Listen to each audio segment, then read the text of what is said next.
एक समय की बात है। दो दोस्त थे। एक का नाम अर्जुन था और दूसरे का नाम रोहन था।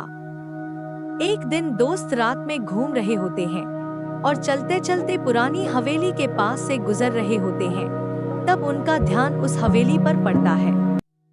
हवेली का महल बहुत खाली खाली सा था और रात के अंधेरे में उसकी डरावनी शक्ल और अजीब चमक नजर आ रही थी। अर्जुन पूछता है, क्या हमें अंदर जाना चाहिए? रोहन कहता है, क्यों नहीं, कुछ अलग करते हैं। वो दोनों हवेली के द्वार के पास जाते हैं और दरवाजा खोल देते हैं। अंदर जैसे ही पहुंचते हैं, उन्हें एक खास और अजीब सा फील होता है। हवेली के अंदर अंधेरा छाया हुआ था। सिर्फ चांद की रोशनी से कुछ चेहरे दिखाई दे रहे थे। घर के अंदर अंधेरे में धीरे धीरे चलते हुए वे एक कमरे में पहुंच गए जहां एक पुरानी किताब रखी हुई थी। अर्जुन ने उसे उठाया और वह किताब खुद उड़ाते हुए एक राजा की कहानी सुनाने लगती है कि हवेली एक समय एक राजा का महल था जिसे एक भयानक शक्ति ने अपने अधीन कर लिया था। राजा और उनकी सेना अब एक अनसुलझी कहानी बन गए थे और उन्हें उससे बाहर निकलने का कोई रास्ता नहीं दिख रहा था।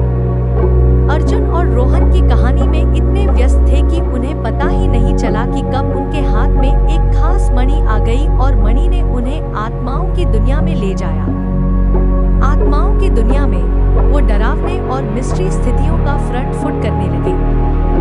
वहां उन्हें घूमती फिरती आत्माओं से मुकाबला करना पड़ा जो उन्हें डराने की कोशिश कर रही थी, पर वे हिम्मत और दृढ़ता से आगे बढ़ते रहे। अंत में वो राजा और उसकी सेना से मिले। राजा उनसे अपनी आत्मा को शांत करने की विनती करता है और वे दोनों उसकी मदद करते हैं और मुसीबतों का सामना करते हैं। वे मणि का उपयोग करके राजा की आत्मा को उस दुनिया से मुक्त करते हैं जहां आत्माएं घूमती हैं और फिर वे हवेली से निकलते हैं।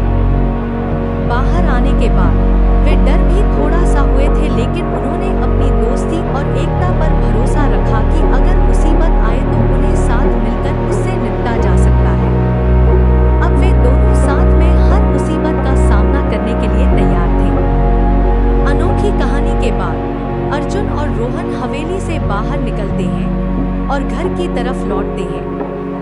इस कहानी से हमें एकता की ताकत और दोस्तों के बीच विश्वास का महत्व समझ में आता है।